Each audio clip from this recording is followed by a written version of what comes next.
Hey everyone, welcome back to another video. Today I will teach you how to add a cookie banner to your Shopify store. But first, make sure to like, share, and subscribe for more tips and tricks.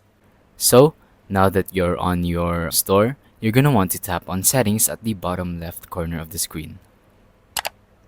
Once you do that, you will be put to your settings. And so, you're gonna want to find apps and sales channels. Once here, you will want to find Shopify App Store. And here you can browse apps for your store. So these apps can help you improve your store, improve how the store looks, so you'll get more customers and other stuff. So once you're here, just click on the search bar and then type cookie banner. Once you type it, you're gonna have to wait a little bit.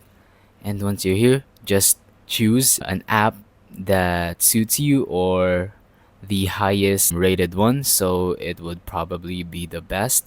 For example, this one 642, but for me it's not compatible, so maybe I'll try this one. And so yeah, that's pretty much it. I hope you enjoyed this video. Please leave a like and subscribe and comment if you have any questions. That is all for today. Thank you and goodbye.